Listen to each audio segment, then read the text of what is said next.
93% of colorectal cancers could be prevented or caught early, yet we're still using screening guidelines designed for populations, not individuals. Your personal biology tells a completely different story about when you should actually get tested. I'm going to show you why colorectal cancer screening isn't about following a one-size-fits-all timeline. It's about understanding the adenoma-carcinoma sequence, the biological pathway that determines when you actually need to be tested. By the end of this video, you'll know exactly why screening intervals exist and how to optimize them for your specific risk profile.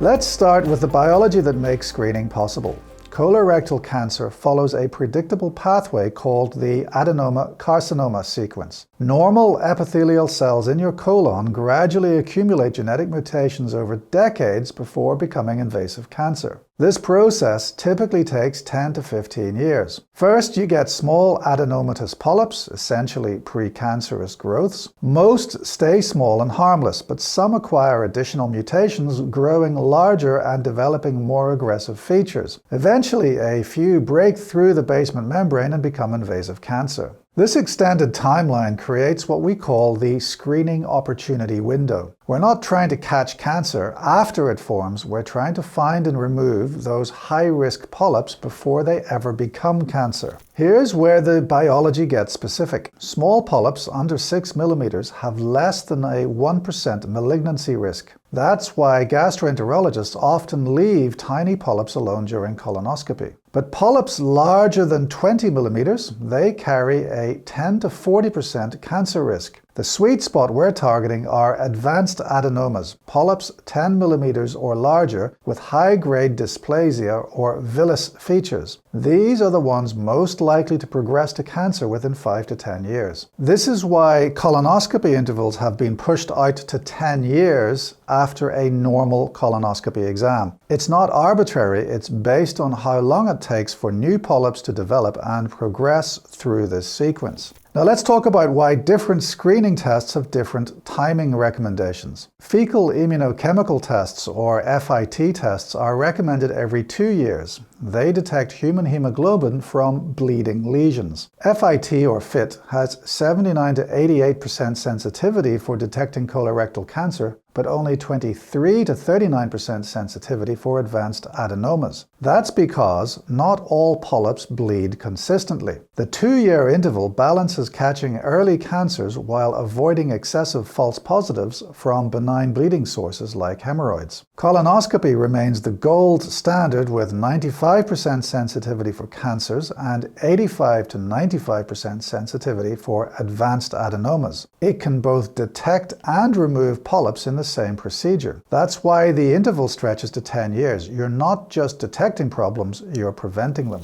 Here's what gets interesting. Not everyone follows the same biological timeline. If you have inflammatory bowel disease, chronic inflammation accelerates the mutation process. Your cancer risk increases 10 to 20-fold, which is why you need screening every 1 to 2 years after 8 to 10 years of disease. Lynch syndrome carriers have defective DNA mismatch repair genes. They develop colorectal cancer with 70 to 80% lifetime probability, often decades earlier than average risk individuals. They need colonoscopy starting at age 20 to 25, repeated every 1 to 2 years. Even strong family history matters. If you have a first-degree relative diagnosed before the age of 60, your risk triples. The biology suggests starting screening 10 years before their diagnosis age or at 40, whichever comes first. Here's something that should worry you. Colorectal cancer rates in adults aged 20 to 40 have been rising by 1 to 2% annually since the 1990s. We don't fully understand why the biology is shifting, but it's prompted discussions about lowering the standard screening age from 50 to 45. The challenge is that 75% of colorectal cancers are sporadic. They occur without obvious family history or genetic syndromes. Most early colorectal cancers are completely asymptomatic. By the time you have symptoms like bleeding or changes in bowel habits, the cancer has often already progressed beyond that early, highly treatable stage. So what does this biology mean for you? Well, firstly, understand that screening effectiveness depends entirely on adherence to recommended intervals and following up abnormal results. A positive FIT test has only 10 to 15% positive predictive value for cancer, but 40 to 50% for advanced adenomas. You still need that follow-up colonoscopy. Second, lifestyle modifications can reduce your colorectal cancer risk by 20 to 40%. Maintaining healthy weight, regular exercise, limiting red meat and processed foods, avoiding smoking, and moderating alcohol consumption all influence the underlying biology.